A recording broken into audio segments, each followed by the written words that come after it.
Thank you. Thank you so much, Sarah. Thank you, Nancy. I am so happy to be back again here in Plainfield and with Plainfield because I'm in Massachusetts, literally. But I am so happy to be here. It's actually Plainfield was where I first got started with the speaking, and it has just taken off since then, and it's been a blessing. So it is truly an honor to be here. Today, I am bringing one of my newest programs. It's called Finding Our Abuelitas. A lot of our people want to start in trying to find our female ancestors, but may think it could be difficult because we don't know how our female ancestors are really documented in the documents. Do they appear? What about the names? There's all these questions that people have when they want to start their genealogy, especially when you are born or raised here in the US. There is a lot of confusion when it comes to the two last name system. So we're going to go over a little bit on all of that and honoring our female ancestors, our abuelitas, who are definitely, I would say, the pillar and one of the most important roles in our families, en nuestra familia. So let's get started.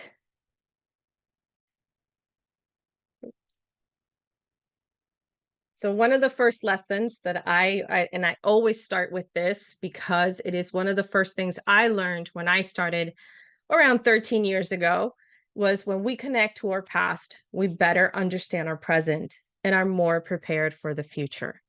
And it was for me, actually, and this is one of probably very personal program because it was in search of one of my abuelitas that literally I found my way, found my passion, found in Descubre tu Historia. And it literally, it's one of the abuelitas that I didn't get to know because she passed when my father was only 10 years old, and always wondered what my story would be with her. And Descubre tu Historia, I definitely think it is my story with Abuela. And of course, because it is all about the abuelas, these are my abuelas. So we have here my abuela Faustina. So this is my father's mom.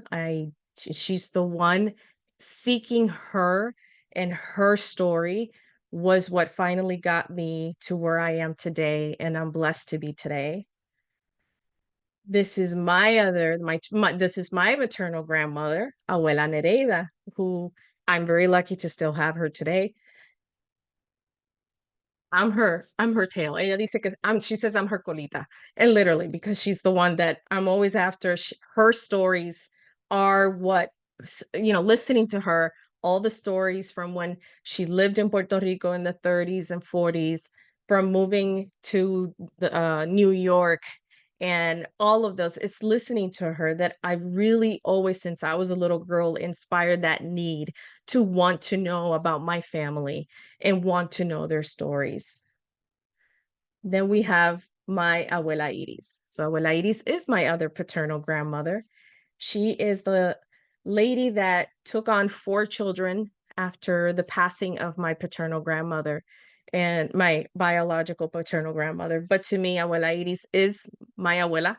I am named after her. My name is a combination of these two. It's Iris for Iris, and then Neri, the Neri part, is for Nereida. But I was also very lucky to grow up around my great grandmother. That's how we call her Abuela Milla. She was my Abuela Nereida's mother. One of my biggest memories with her was I loved listening to her. She didn't know how to read. She did not know how to write.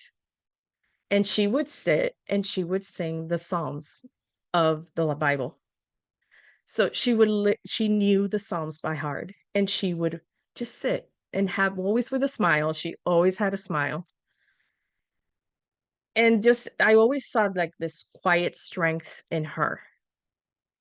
And it's all good blended families. Then I have my other great grandmother, who was actually my grandma, Abuela Nerida, stepmom, but she was also a big part, excuse me, a big part of my life. And she was her, it was, she was so sweet.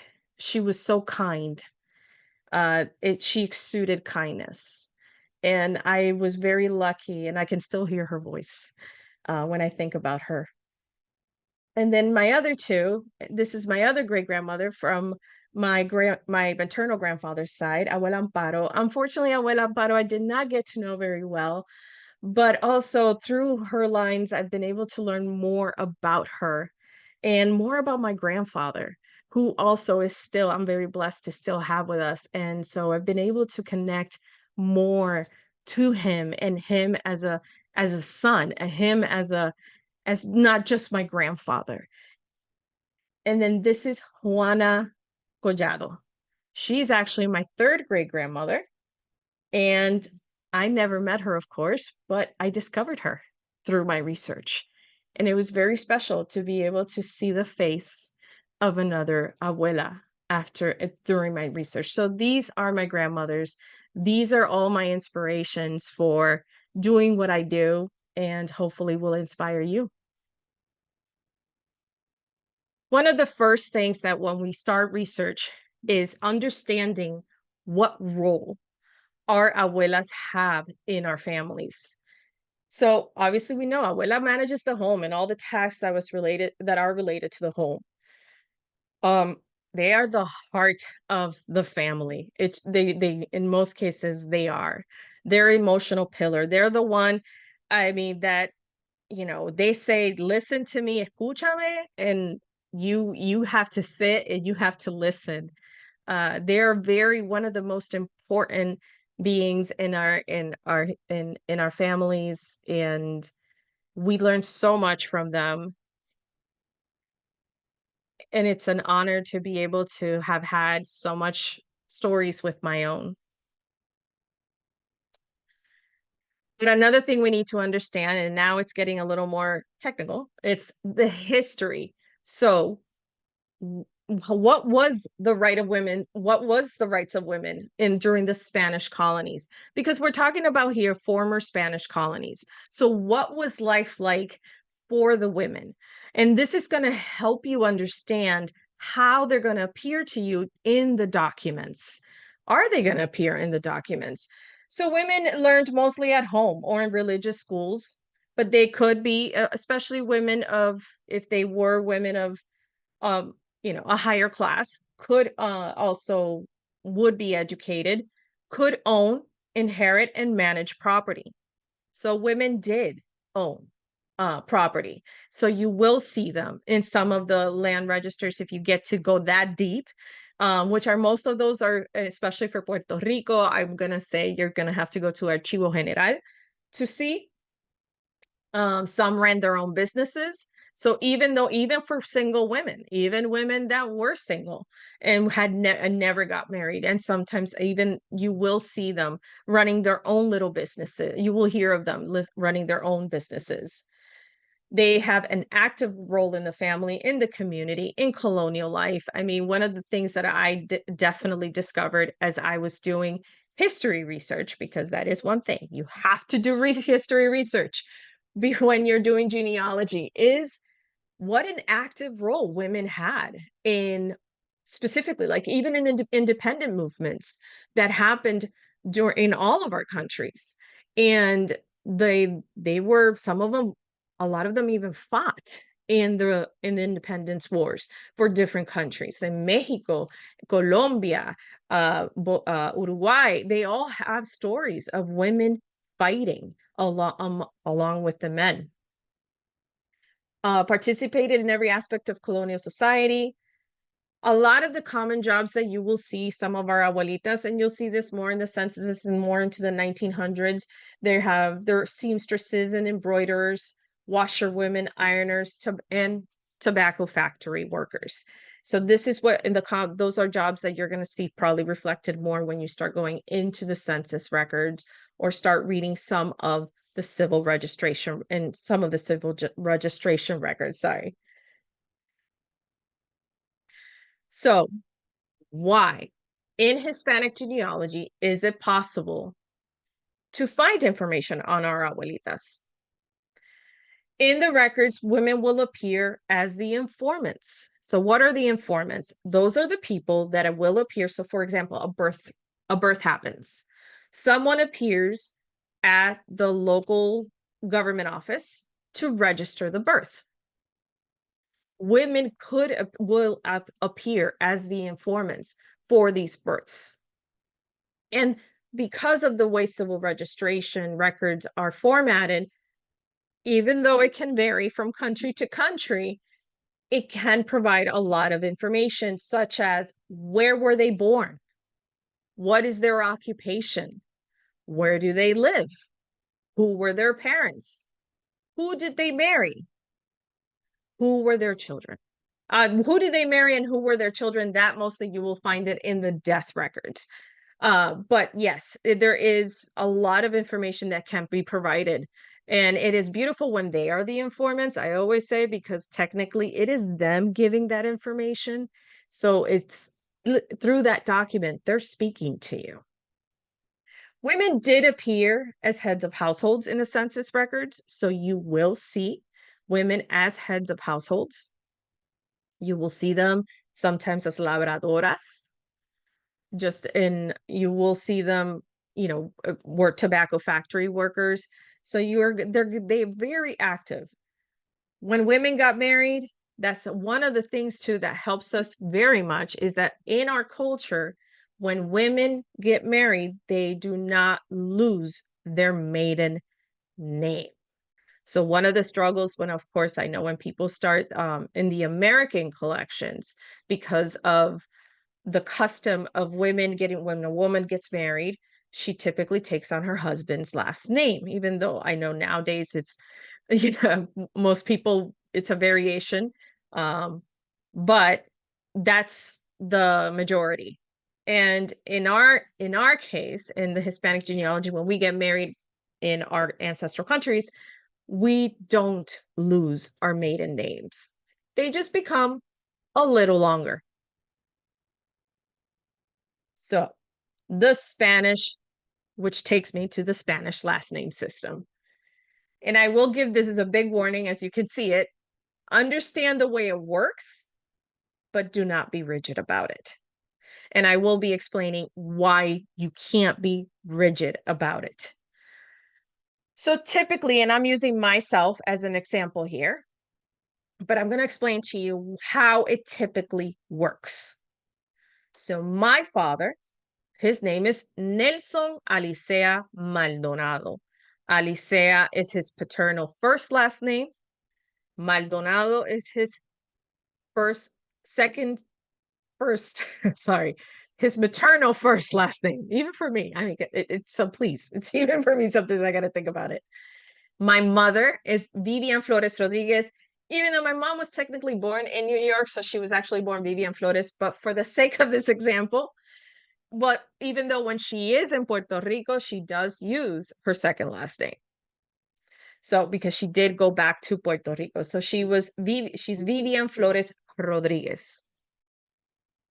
So what happens with me, I take on my dad's first last name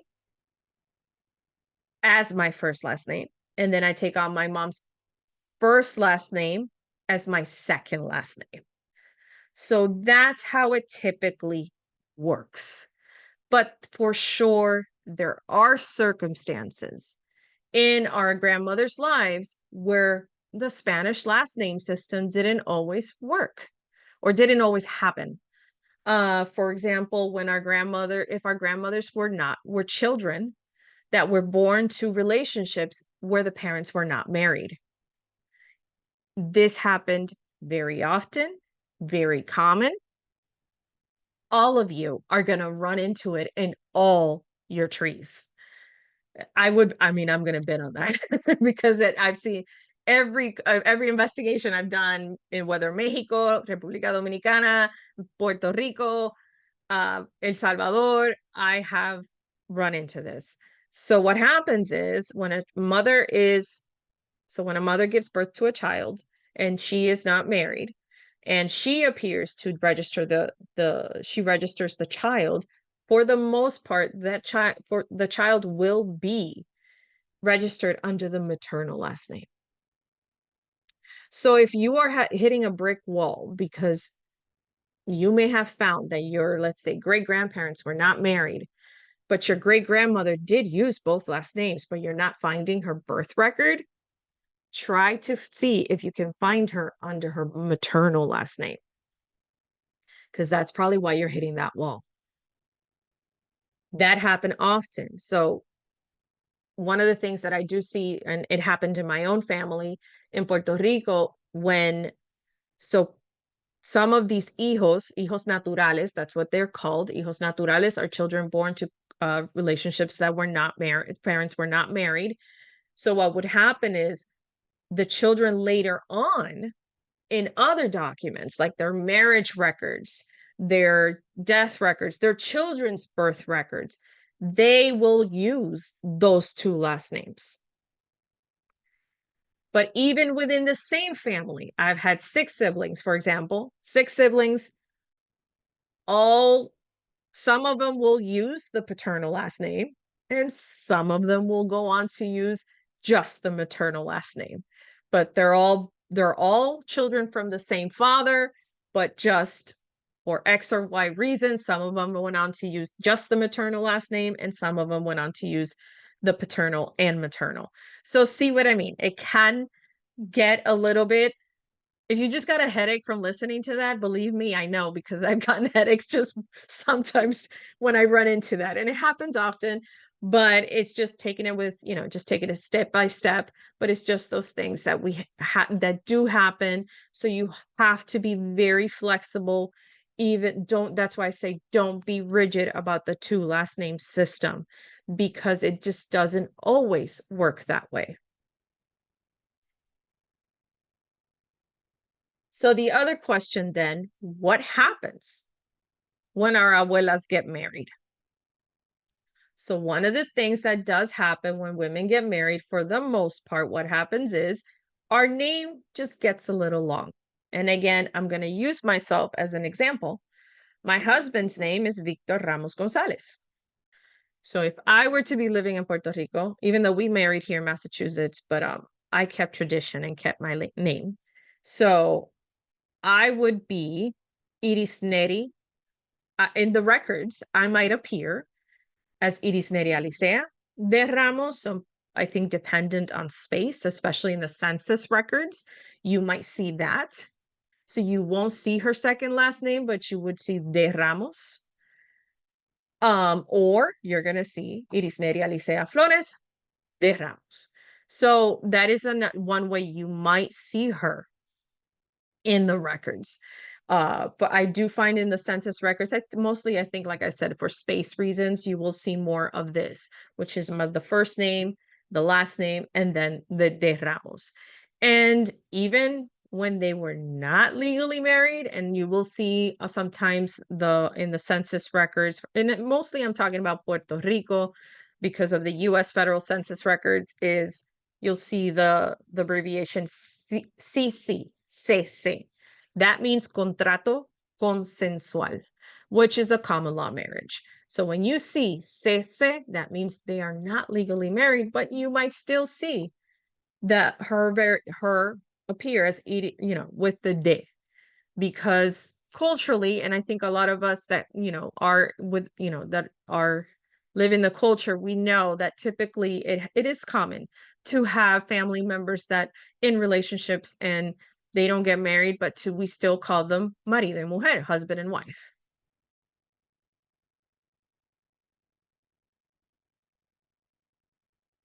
Obviously, though, a lot of us are here in the US. So your search is going to start here. So what happens, especially if you're a person, you're second, third, or even fourth, because I've seen people even going further back. I mean, I was able to identify Puerto Ricans and Mexicans that arrived in Cleveland in 1903. So you could go back pretty far. So what happens when they come to the US? What happens to the name? and the very different ways you might see it in the records. So this is one of the things that the ways you probably, I'm here using myself as an example of how you're going to see yourself, or I'm not yourself, your grandmother's in the records. You're going to see her Irisneri, like me, A. Ramos. So they might put you're going to see that a lot, actually. You put the first last name as an abbreviation, and then they're going to give her husband's last name. Or you're just going to see you're going to see them simply with their husband's last name. Or you might see Alicea hyphen Ramos. So you might see a hyphenation occur. What about her own name? Sometimes you will see all of a sudden she will appear with that second last name. But then her first last name turns into a middle name. So they a lot of times it is confused to be a middle name. So they would abbreviate it. And you will see another Irisneri Flores, you will see, or another variation. So this is to give you an idea. So if you're hitting that wall, then maybe this is all you need to try, these different variations to see if you can find her in the records here. Especially if you are someone where your family may have come a little earlier. A lot of my investigations so far, except for a few, have been people that come after 1950, but I've had people that come after 1930. But obviously Mexico, I will probably see earlier. And a lot of things I have seen, especially for Mexico, and you might run into, and if you haven't run into this, is where something like this, the fourth one, where the middle, that first last name kind of disappears. And then they're registered under the second last name. And that's how it stays. So then their children born in the US are carrying the maternal last name, and so on and so on and so on. I had one example I have is, for example, a family, they came, their actual last name is Vaca Pedregon, but when they came to the United States, the vaca disappeared, and the whole family has been since I'm gonna say since very early 1900s, I'm gonna say 1920s, around there, have been Pedregon, and all their descendants now here in the US are Pedregon.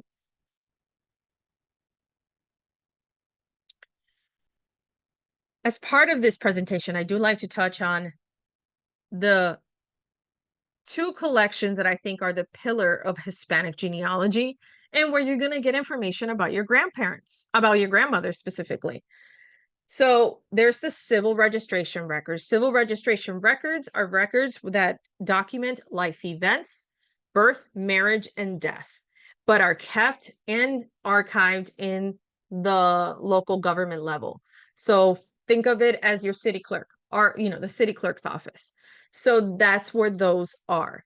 Please note that civil registration, while all of our countries were part of Spain, civil registration did not start the same time for the Spanish colonies. They all started at different times. So whichever country you're in, research on when did civil registration start. And I will say that even within the country and within the states of that country and the towns of that country, it will vary. When did civil registration start? So just keep an eye on that. That is something that you do need to know, understand. It will help you, because then it's going to let you know when you're going to jump to, especially when are you going to jump to the next collection. That's very important in Hispanic genealogy, and that is the Catholic Church records. To be a Spanish citizen, you had to be Catholic. So all of the events, such as baptismal in this case, marriages and burials, all were documented and archived in the church and still are. So if your family members have been Catholic for a long time, you know, and that's you still those records are most likely still kept at the Catholic Church level. A lot of the Catholic Church records have been digitized and are being digitized, but there are some churches that still do not, because of the conditions of the records and their worry of deterioration, because some of them are so old, have not been digitized. So but if it's they have a lot have been, so it's very important to just kind of look. A lot of you're going to find a lot of digitized church records on Family Search, which I'm always talking about, because it's not only free, but to be honest, it is where a lot of the collections for Hispanic genealogy are. I mean, yes, there are some limits for some of the countries. I know Peru is a bit limited right now. There are some collections, but not a lot yet. There is Cuba is the other one. Not until and it used to be Colombia, but actually Colombia has been doing a lot, and a lot has been uploaded to Family Search. So if you started Colombia research a long time ago and you realize there was pretty much nothing on Family Search, I invite you to go on and check again, because they've been uploading a lot. So yeah, so this is the slide on the church records. So the good thing about these records, both civil registration and church records, is all the information you're able to get. In a lot of, it's like Puerto Rico and Mexico especially, you're going to find grandparent information. You're going to find all that information I went over in the beginning. Where did she live? Who was she married to? Her children, all this information that that we're not typically, for example, American collections, it's not typically shown in the documents. The Spanish format, you typically can get a lot of information, but there are countries that don't always give you information, give you grandparent information, and can be a little limited. And I will say, I find that to be the case sometimes in the Dominican Republic, El Salvador, in Panama. So in that case, I always say, I mean, you always have to pay attention on who are the godparents, on who are the informants, and who are the witnesses, because typically these were close family members. But in the case where you're not provided grandparent information in records, I would say definitely pay more attention and research on them, because these were some typically close family, and sometimes even the parents. I've seen the grandparents be godparents to their grandchildren. So it's really good to keep an eye out for that. Church records, how far they go, I mean, it really depends on the area you're in. It definitely varies. And a lot of our countries, between the wars and the battles and the weather and the fire, it definitely did affect some access to some records. And yes, some records were lost, but the forever optimist, and I like to focus on what we have and not what we don't have.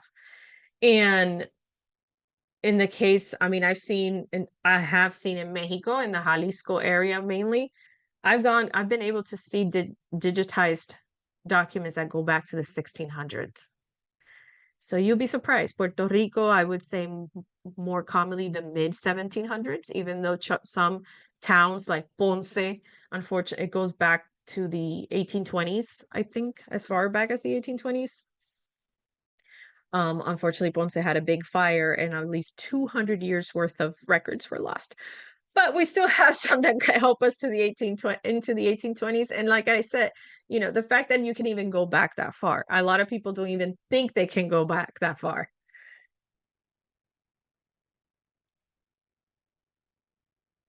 So I do like to touch on Puerto Rico and what happens, because for the most part, when you are for the most part, for the other for the Hispanic countries, you're going to jump into civil registration right away, for the most part. There are some that maybe you're just going to jump right away into the church records. Maybe civil registration hasn't been digitized yet. In Puerto Rico, you will actually jump into the US federal census records right away. So what's going to happen, you're going to start right away 1950, you're going to go into the 1950 census, which is the latest census that has been digitized or available to us. Puerto Rico doesn't start appearing in the US federal census until 1910. So you have 1910, 1920, 1930, then there was a special census done between 1935 and 36, 1940, and 1950. Excuse me. So you definitely you will jump into those federal census records, which will naturally take you into the civil registration. Yes, Puerto Rico did become part of the US in 1898, but Puerto Rico kept the Spanish format of the civil registration records well into the 1930s. Excuse me, everybody.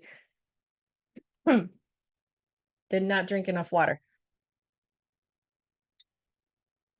So you want to keep that in mind if you're doing the research in Puerto Rico. So basically from 1950 to 1885, you're going to do a combination of the census records and the civil registration.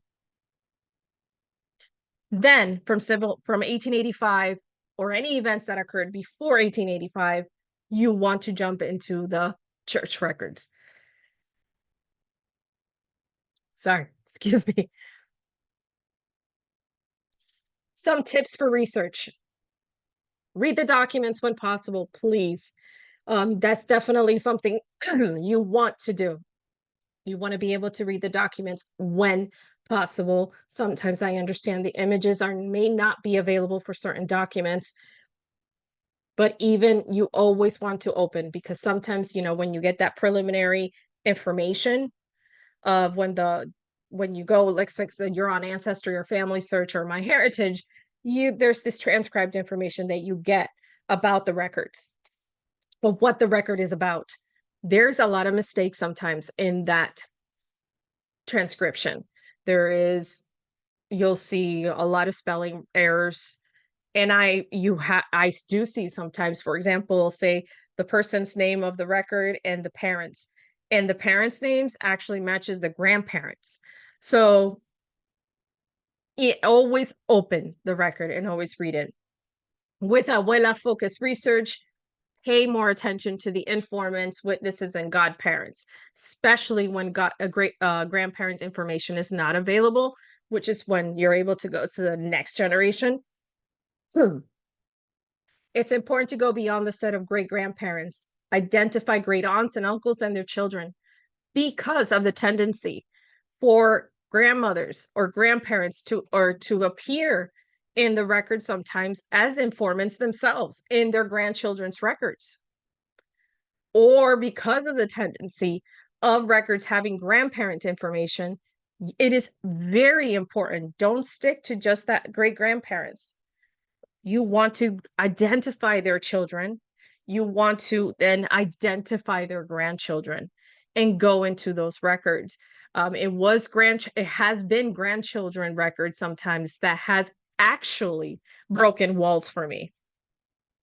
I've been able to find a grandfather, or in this case, like I think it was a second or third great grandfather, that I wasn't finding any information on.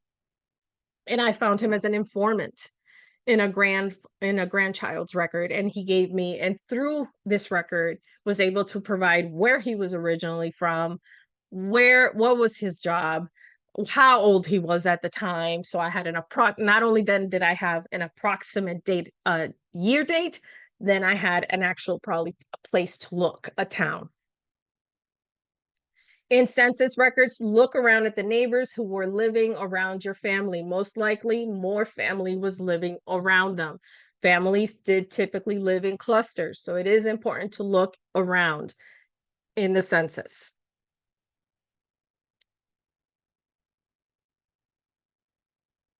And this is we're not quite done yet, but I'll leave this slide up. This is where you can find me. I'm actually going to show you guys a few samples of how women appear in the records from my own tree. And please excuse me, because this is very unfortunate right now.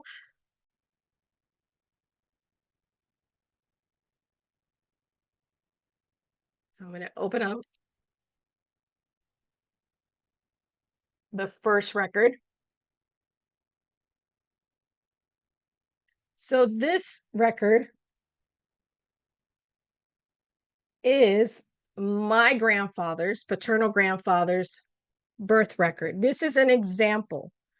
My grandfather, my great-grandparents were not legally married.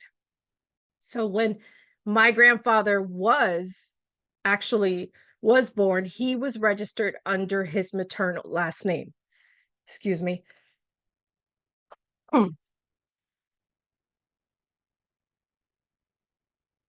This had never happened before.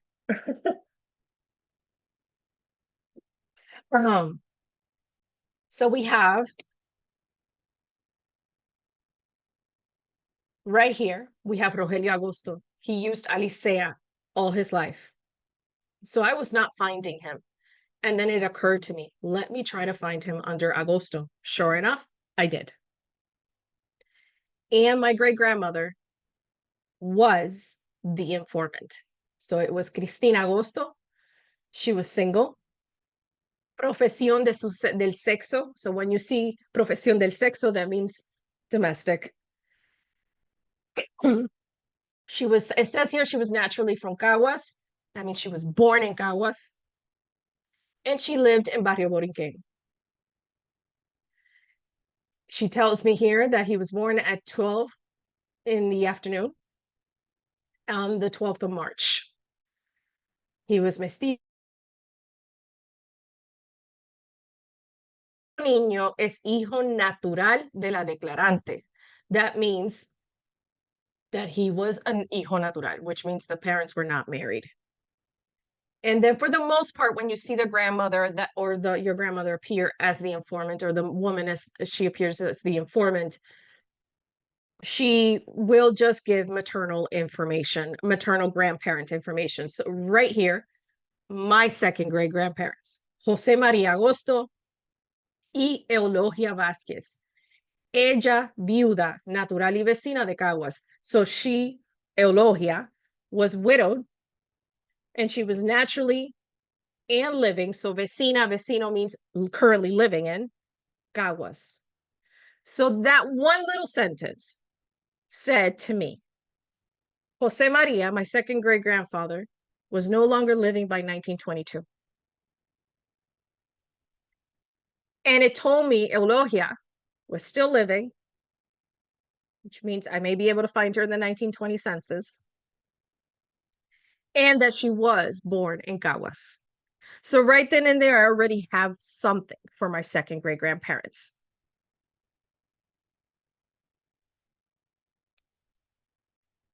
The next record is an example of my great grandmother. This is a 1935-1936 census, and they're living in Barrio Pla in Caguas. And my grandmother appears as head of household. So she is right here. So if you see, I'm trying to zoom in as much as possible so you can see it. Is Agosto, she's in line 210, just in case. So she appears as the head of household. She is Cristina Agosto Vasquez. She's the head of household. They're living in a one-bedroom home with, I think you would say outhouse in English. She was about 35, single, and she was an envasadora. She worked at the tobacco factory in Caguas. And then you see Antonia and Rogelio. So Rogelio, that's my grandfather. And this is something else that you will see happen sometimes in census records. So this means that both children have been enumerated as Agosto Vasquez. So that means if I go look for my grandfather for the 1935-36 census, it's probably he's going to appear as Agosto Vasquez. So this is why you have to be a little flexible because you are going to see this different variations. All right, so let me go to the next.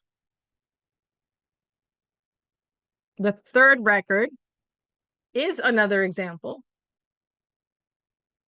of a birth record, the birth record for my, and Beanie is my great grandmother from my paternal grandmother, Faustina, who I presented in the beginning. So this is her mother. This is her mother's birth record. And Herminia was also an hija natural. So in this case, she was born in Patillas. And so one of the things I always tell, look for this word, compareció. In the record, compareció is the person that presented themselves physically to give the information. O se presentó. So, compareció Natividad de Jesús Rodríguez. So there I have my second great grandmother's information. She was naturally from Patillas, so now I know her birth, where she was born, and she was 26 years old. I have an approximate year of date, but also, as we all know, takes those approximate years of date with a grain of salt, because you will see the ages kind of go up and down or stay the same. And it's because, yes, people really sometimes didn't know when they were born. And that's something you have to keep in mind. She was single and she was a lavandera. So she was a washerwoman and she lived in Barrio Mulas. As we go down, she actually gives us maternal grandparent information. So these are my third great grandparents. Cleto de Jesús, natural de este pueblo. So he's naturally from Patillas and he's no longer living. So now I know by 1900, my third great grandfather was not living. Cristina Rodriguez, also naturally from Patillas, was also no longer living. And that's good information to have. Because 1900, I know I'm getting a little close to the possibility that they may have passed maybe before 1885. But it gives you a good range, at least for civil registration. So in that case, I would probably start looking for death records in Patillas between 1885 and 1900. Granted, it is best when we can narrow it down to a 10-year range, but I do find sometimes myself with that 15-year range. But again, and that was my second great grandmother giving the information.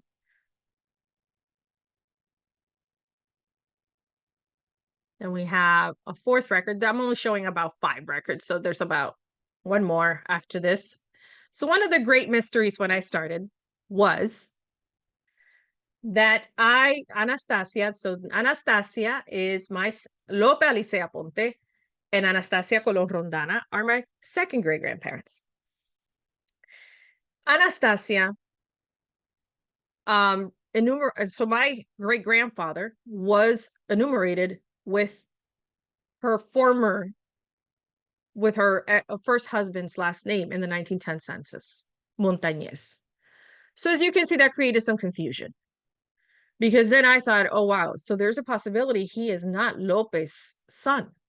So we might not even be Alicea. We might be actually Montañez. And I was looking everywhere for information. I think this is a very good example of why it's so important to read the records. Lope Alicea he's right here. This is their marriage record. So even though they were together for almost 20 years, their kids were already adults and getting married, they actually did get married after. And that does happen sometimes with couples that started their lives not married in a common law marriage, and then go on to marry. So it is something that does happen. So you may find a marriage record, but I find for the most part they don't marry.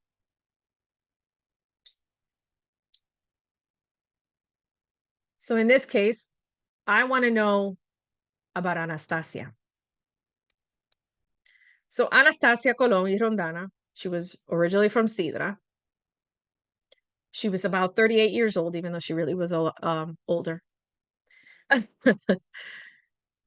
Her parents, so my third great grandparents, were Juan Colón and Isabel Rondana. But it is this over here, this information here, that clarified a lot. It says, Anastasia Colón Rondana es viuda de Miguel Montañez, con el cual tuvo dos hijos, Francisco y Juliana, su color trigueño y su nacionalidad puertorriqueña. So, in this record, that part said that Anastasia was widowed from her first husband, Miguel Montañez, and that she actually had two children by him, Francisco and Juliana. I had already identified Francisco and Juliana as siblings to my great-grandfather, but I was able to confirm, to see another piece of evidence telling me, okay, I'm actually Alicea, not Montañez. But this is why it's so important, and the potential of information that you can find in these records. You basically, I was able to find about her former husband. He passed. Even though this is another piece of evidence saying, yes, I'm Alicea, I definitely but still actually in the search for her first husband's death record. But I have been able, through the records of his children, have been able to confirm that he did pass between 1890 and 1895, which puts the birth of my grandfather's birth is after that. So I think we're good, but yeah, I feel better if I still find that death record. And then the last record, and this one brings me back a little. So if you guys had remember, I introduced Juana Collado as my third great grandmother, who I discovered through my research. Well, this is her grandmother. So this is my fifth great grandmother, and this is her death record. In this record, so right away, like I said, I look for that word, compareció. And the person that came was Juan Bautista Lugo y Collado. He was naturally from Lajas. He was living in Barrio París. And he was married, and he was reporting that his mother, so it says su madre, Rita Collado y Lugo, falleció. She passed away yesterday or the day before at 2 p.m. from achaques seniles, so from old age. So a lot of times after the cause of death, and again, this is pretty much standard format, even no matter which country we're in, it's a lot of legal, very standard information. So you definitely don't stop there. You want to go further. Go down. Where it starts talking about them again. So in this case, says que era en el acto del fallecimiento natural de Lajas, so she was naturally from Lajas, born in Lajas. She was 95, so there I have an approximate year of birth. She was widowed. Her husband, so my fifth great-grandfather, is Inocencio Lugo, natural de Lajas, naturally from Lajas, married, mayor de edad, so he was of age, and he was no longer living, which we know. And it also comes to tell us con quien tuvo y procreó tres hijos. So they had three children, and they named them Juana Antonia, Juana Soledad, who's my fourth great grandmother, and I just have to grab the second page here, because sometimes, yes, they can be that long. I have seen sometimes 3 or 4 pages. She was legitimate daughter, so of Jose Antonio Collado, natural de Lajas. So these are my sixth great grandparents.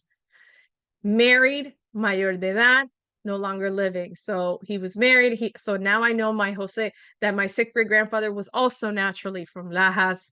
Eusebia Lugo was naturally from Lajas. She's my sixth great grandmother.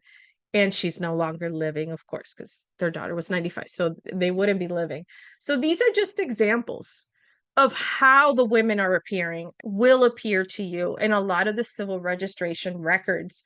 So, and give you also so you can see that you will be able to find information. You should be able to find a lot of information, a lot of details about their lives. And sometimes you see a lot of pieces of the puzzle coming together.